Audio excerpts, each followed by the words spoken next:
Manchester City have lost 5 games in a row. 5. Hey, it's. I actually can't believe it. I can't believe it. I can't believe it because, ironically, in a way, last season I kind of saw the cracks in this team. I saw the cracks in this team last season, and I brought them out last season. But this season, we are now seeing them on full display. And we're going to dive into every single thing that I see right now that's just horrible about Manchester City. And it's honestly, as a fan, this is painful to watch. It's honestly painful to see. But before we even carry on with the video, welcome back to the channel. Welcome back to MKP. Welcome back to Mel Knows Ball. Make sure you subscribe to the channel. But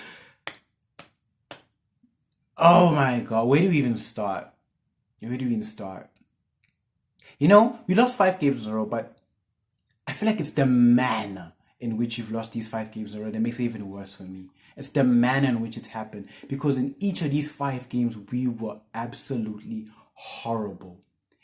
Each performance was worse than the other. Like Tottenham, I get it. The first Tottenham game, I get it. We played the kids, but even then the kids, the performance wasn't there. Even the injuries were like the Brighton game, how everything happened there. The Champions League game against flipping Sporting, losing 4-1. 4-1. And now at home, this is what makes it even worse for me, right? We lost at home at the Etihad 4-0 to Spurs. Yes, Spurs has our number, whatever, but we lost 4-0. We conceded 4 goals at home. That is absolutely disgusting. That is absolutely horrendous. And I'm going to be pointing out a lot of people that when it comes to this, right? There's a lot of people that honestly I am disappointed in. There are so many players I look at in this Manchester City team right now, and I'm looking at what the hell are you guys doing?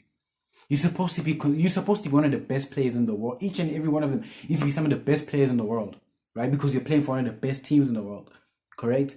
But what I am seeing week in, week out from these teams, is I am seeing players who they don't even look like they have the drive and motivation to play these games. Now I understand, obviously, winning 4 Premier League titles in a row, like obviously you can have mental fatigue from that, obviously, because how the hell do you keep driving forward each and every single season to be winning? And they won 6 and 8. Like it's an insane accomplishment for a lot of these players.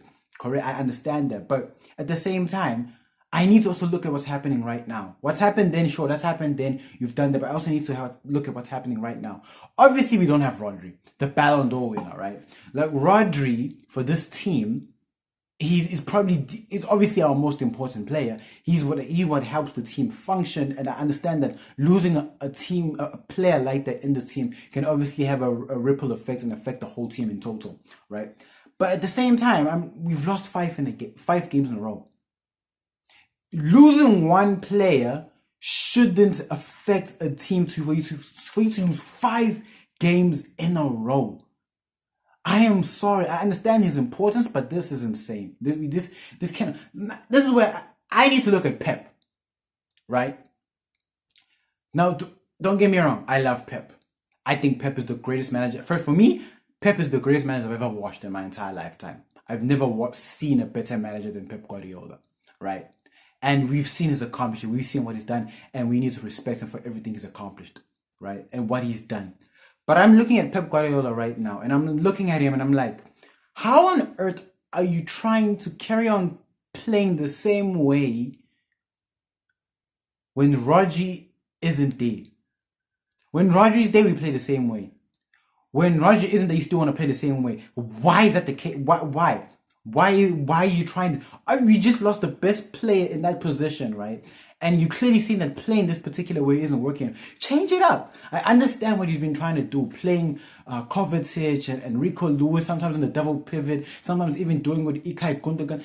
But it's just not working. It's honestly not working, and it's disappointing to see from such a talented manager, such an amazing manager, for him not being able to figure things out. Yes, I understand. I do get it.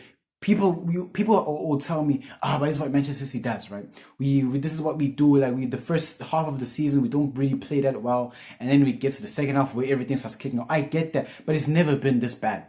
We've never lost 5 games in a row, and there's serious problems with this team. Performances are not good enough from everyone, from the defense to the midfield to the attack.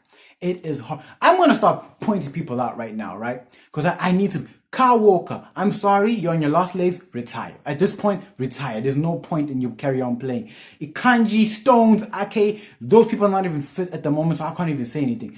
Guardiola, it's nice what you're doing when you're scoring goals, but I'm just saying, do your primary job, please. Defend. Please defend. Ilkay Gundogan, I don't know who we got from Barcelona, but that is not Ilkay Gundogan. I don't know who that man is. I don't know who that is, but that's not the player I know of, right? Bernardo Silva, for all I care, now you can go to Barcelona. Now you can go to Barcelona. We've been holding on you for these past couple of years. Please go. Phil Foden, PFA Player of the Year last season. Please rise. Please step up. Are people right when they call you a luxury player now? Please don't let that be the case. Please rise. Erling Braut Haaland. Oh my God. Erling Braut Haaland. That's a topic for another day. Savinho, Doku, anyone on the wing, please score goals at this point. Please contribute. GA, I know GA is not everything, but please, we only have one goal scorer, and right now he's not even stepping up. There's so many problems with this team. There's so many, each and every single player. I feel like no player at the moment can really hold their head up high. I mean, I know Guardiola had some good performances here and there. I want to give him props to it. And even Edison has saved our bacon so many times. So many one-on-ones he's had to encounter this season, and he saved us from them. I need to give him props, man. But this is just not, this is horrible from Manchester City right now. And there's so many things I'm looking at. The mentality I'm looking at the team is not good. Performances are not good. I even question Pep Guardiola when it comes to how he chooses to set up the team. I even question Pep Guardiola in the transfer markets, right? I mean, the types of signings he's made in these past couple of years, I'm kind of looking at them now. I'm like, were they really the best? Obviously, Erling Haaland, we get it. Superstar signing at the time. We've seen what he's done, obviously. Treble season, right? But I'm looking at it now, like Savinho. I'm looking at like the letting go of Julian Alvarez. I'm not really getting a replacement for him. I mean, I get it. Like Jack Grealish, 100 million. Like, yes, during the treble season, yes, he was amazing. But I'm looking at other times and performances. I'm like bringing back Ilkay Gundogan. I'm like, it's an aging squad on top of that.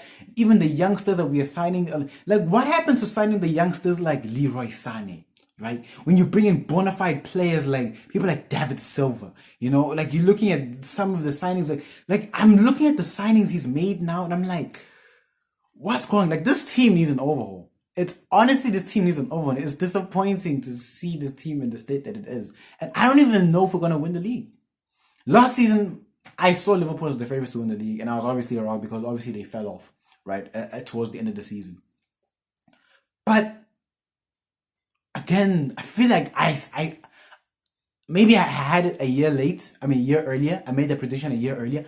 I still feel like Liverpool, especially now. Last season, how they were playing was unsustainable. But when I'm looking at them now, I even have them more as favourites compared to last season. Because I just don't see how we turn things around. Because Rodri's not coming back anytime soon. He's out for the whole season. Kevin De Bruyne, I see, even when he does come in, he gives us moments of brilliance. But how much can you really rely on Kevin De Bruyne now? He's old. He is old, and his legs are going, and he's very injury prone now. And it's understandable. He's old. And I'm looking at the two players who are supposed to be stepping up for us right now. Phil Foden and Erling Haaland are supposed to be our main guys. And honestly, their performances are they're so disappointing. They are so disappointing. So I don't know how the season's going to go. I do hope we turn it around somehow. I just don't know how. I think the best way we can turn this around is by winning at Anfield. I think that's the best way we can turn things around. And that alone is insane. We hardly win at Anfield. I think the last time we even won at Anfield was during the COVID season, where Liverpool had already even won the Prem by that time. So I don't know. And if we lose at Anfield and it goes 6 in a row, or it would be 4 games in a row in the Prem, 4 losses in a row in the Prem. If we lose at Anfield, I'm sorry. I feel like I have to say that the title race is over for us. I think then we need to start focusing on FA Cups and Champions League. I don't even know how we're going to do it in the Champions League, because at that point, it's honestly it's gonna be disappointing. I hope and pray we win at Anfield, but we hardly do, and so it's just sad to see how far this team has gone down. It's an aging squad, a tiring squad. Mentality is not there, and I really do think it needs an overhaul. I think in the summer, I feel like we need to buy some bona fide superstars. It's like I think we might need to go for like a Jamal Musiala, a Florian Wirtz. I feel like we need to get like an Alfonso Davies, something to like refresh the squad, getting players with the mentality that have the hunger and drive to win. Because right now, what I'm seeing here, I don't see the drive. I don't see that mentality that we've associated Manchester City with. But like I said, obviously, like I said, Manchester City do have a tendency of this. We do have the tendency of going the first half, finding our feet, and then second half we go on that run. But I don't know. I am hoping and praying we do find that run and eventually maybe find ourselves in a position to win the title again. But the way by judging things by the way I'm seeing it right now, it's not looking likely. But hey, this is football. Anything's possible. Things can change. So yeah, that's all I've got right now. Subscribe to the channel, hit that bell for any post notifications, like this video, comment down below if you guys think Manchester City is going to change it. If you think the season's over for Manchester City or anything like that, you know what I'm saying? And yeah, man, we out.